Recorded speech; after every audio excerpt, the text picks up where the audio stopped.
All right, what's going on, guys? Jeff here. So the CPI just came out. Is it just 1.2% month over month? Okay. The thing is that I actually said earlier that 1.2, 1.3, 1.4% would be very, very bad for the market. But this 1.2% is a little bit different. Okay. And I'll tell you why this 1.2% is actually good for the market. Okay. So I'm going to share my screen for the CPI report right here. Okay. So over here, you can see over here, okay, 1.2% in March. Okay, we would think that this is a very bad thing because at the end of the day, we are getting 8.5% before seasonal adjustment. Okay, that means that the year over year inflation is actually at 8.5%. Okay, that's actually very, very high. Okay, however, what we actually do need to take into consideration is that gasoline, shelter, and food were the largest contributor. Okay, so over here, we have to see over here, which is food. Food being the largest contributor. Okay, first of all, let's look at it. Look at this. Okay, we are going through like this, and we're going upwards. Okay, like I said before, 1.2% is actually very, very bad, but this is actually very, very good. Okay, so you have to look at how much food is actually being, how much food actually went up. So over here, you can see food index rose by 1%. Okay, although it was actually one of the largest contributor, food, it only rose by 1%. Okay, shelter and gasoline, we totally get it because of real estate prices going up. And for gasoline, I think it's very, very obvious for us. Okay, so over here, you actually look at this line from this line on all the way to this line, which is crazy why I say this is bullish. Okay, the index for all items less food and energy rose a 0.3% in March, following a 0.5% increase. Okay, and below here, which is the index for used cars and trucks, fell 3.8% over the month. Okay, this is crazy, crazy bullish. First of all, we're actually taking into consideration that if we don't have a war, okay, if we don't have a war in this current situation, we're actually looking at 0.3% if we don't have a war, okay, because this is now taking away food and energy prices, aka wheat prices and also gasoline prices. Now we take this out of the picture, we're actually looking at 0.3%, okay.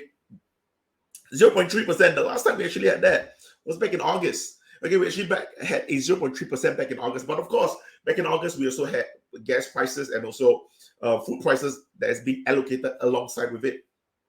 So back then, getting 0.3% is a lot better. But you have to take into consideration that right now, we're not even going through a normal phase of life. Okay, the economy is right now nothing near normal. Okay, so for us to actually take into consideration that if we were to take away food and gas prices, and we're only looking at 0.3%, that is incredibly bullish. Second part, okay, used cars and trucks. Used cars and trucks falling by 3.8%. This is insane. Okay, 3.8% downwards. Okay, if you want me to say it again, I've said it before. Okay, we use cars and trucks, new cars and trucks. Usually, these are one of the bigger lagging indicator. Well, it's not a lagging indicator. It's more like a forwarding indicator for us to really see what's going to be happening with supply chains. Okay, same thing. I do have two concerns with this 3.8% fall. Okay, so I'm not sure if it is because of production ramp up where they're actually producing more and more vehicles to actually match the demand, hence the pricing being more competitive, and then that's why we got a price decrease. Or is it because that we cannot actually meet the demand for a lot of the vehicles, and then end of the day, people are not really getting the vehicles, and in order for them to actually entice people to buy the vehicles, the demand is actually lower, and they actually have to cut their supply to actually make it lower just for them to actually sell it. Hence the lowering down in price. These are my two concerns. Okay, because if it's the former, okay, it's actually quite good. Okay, we don't really care. It just means that people are actually finally we are getting a production ramp up, and we're actually meeting the demand. With the supply is finally meeting out the demand, and the market is starting to cool down a little bit. That's the bull case scenario, which all of us kind of wish for. Okay, but of course, this doesn't really show us 100% of what's actually happening in the economy, right? It does give us a better picture. Okay, so if we are actually looking at a 3.8% downwards, okay, it fell by 3.8% for the used cars and trucks. It simply means that this entire 1.2% is actually brought to us via gasoline prices, rental prices, and food prices. I would like to imagine that to be the case, because if you actually take everything out, it's only 0.3%. Okay, so this 1.2% is actually mainly from gasoline. Okay, because over here you can actually see for gasoline prices, for gasoline index, they went up by 18.3%. 18.3%. Okay, over here, 18.3% in March. That is crazily high. But we kind of expected that because it is wartime.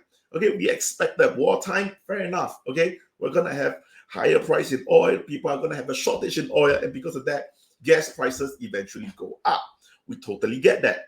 Okay, so over here, I'm gonna show you this seasonally adjusted changes from preceding month.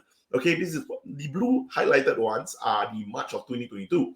Okay, the ones that are actually highlighted, okay, are the ones that are actually more than 2%. So we kind of want to talk a little bit more about it. Okay, more than 2%. Okay, first up, we got energy, we got gasoline, we got fuel oil, we got energy services. No, fuel oil, gasoline, energy, commodities, and energy. Yeah. Okay, these are the ones that we have. Okay, these are all energy related. Next up, we have electricity, also energy related. Next up, this is a decrement. Okay, it's a decrement, not an increase. Okay, a decrease on used cars and truck at 3.8%.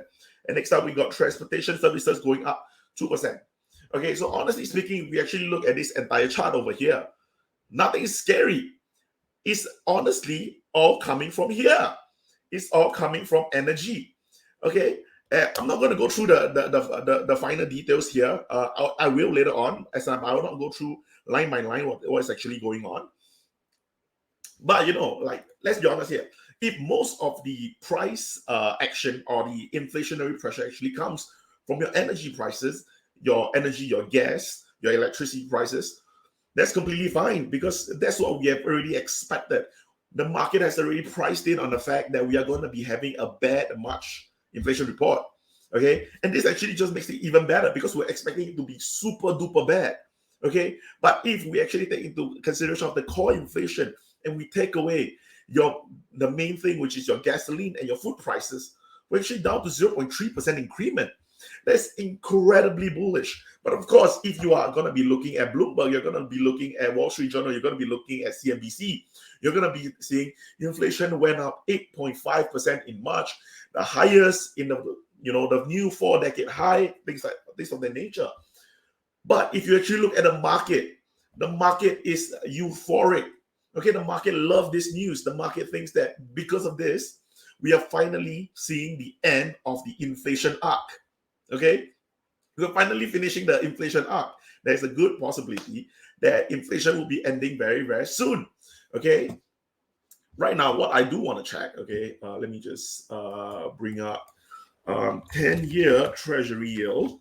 Okay, I do want to see this because there is a good chance that it will drop. It dropped. Okay, it dropped significantly actually before the report came out. Okay, before the report came out, it was at 2.79%. Right now it's at 2.7%. This is 0.09% drop. Okay, that is 9 basis point dropping. Okay, and that's incredible. Okay, like I said before in my previous video, which I literally just uploaded a few minutes ago. Okay, that if this report is going to be bad, we're going to see a huge spike up in our US Treasury yield for 10-year. Okay, right now it's not. Right now it's very, very good because we're not worried anymore. Because right now what they're actually thinking is that our inflation might actually have already reached a peak. Okay, if inflation reaches a peak, we don't have to be worried about the next 10 year. And if we don't have to worry about the next 10 year, the Treasury yield basically just be like, you know what, we're not going to be giving you 2.7%. We're going to give you 2.5%. We're going to give you 2%. You know why? Because in 10 years, this is going to be worth it. As compared to before this report, we might think that if inflation is not going to find its peak, we might keep on going higher and higher. So yeah, pretty insane. Okay, afterwards we see, okay, we expected way higher due to wheat prices. Okay, we expected wheat to go up so much to the point where it's actually affecting all the food prices.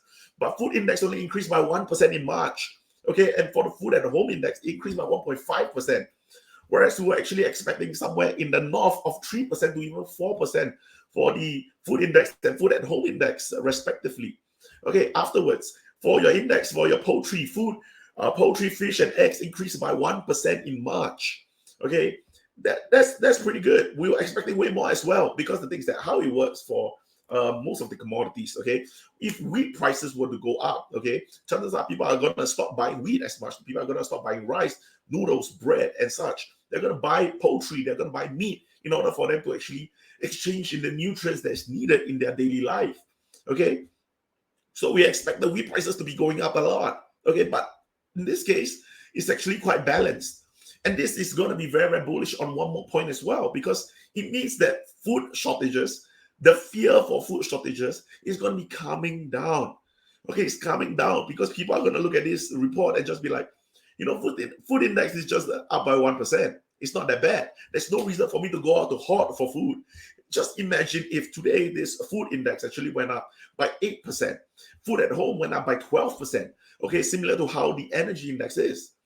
Can you imagine how much fear in the market you're going to see tomorrow and the day after, and eventually the next week as well? Okay, the entire nation is going to go up to pretty much hoard for food because inflation is not coming down. They want to make sure that they are packing up with all their frozen food. They want to making sure that canned food, long expiry dates, far expiry dates food are all going to be stocked up. Okay, that's the reason why. So yeah, pretty crazy that we actually see 1% only. Okay, energy index rose by 11%. Okay, increasing 18.3% after raising 6.6% in February. Expected. It was due to the war. Okay, everything was priced in the market. We all expected this to happen. So it's not rocket science to us. It doesn't really come as a surprise, because in February the war actually started on the 24th of February, and February only got 28 days. So basically, oil prices going up only affected for 4 days in February, which is why we saw the 6.6%. And if you actually take into consideration that we actually had the whole of March where we're still in a war for Russia and Ukraine, okay, going up by 11% is barely anything. Okay, it's barely anything as compared to the 4 days of max fear, which is why I think that this is actually pretty good for a report. Okay, and yeah, like over here, I'm just going to give you guys the 3 asterisks over here. Okay, all items, less food and energy, 0.3% in March.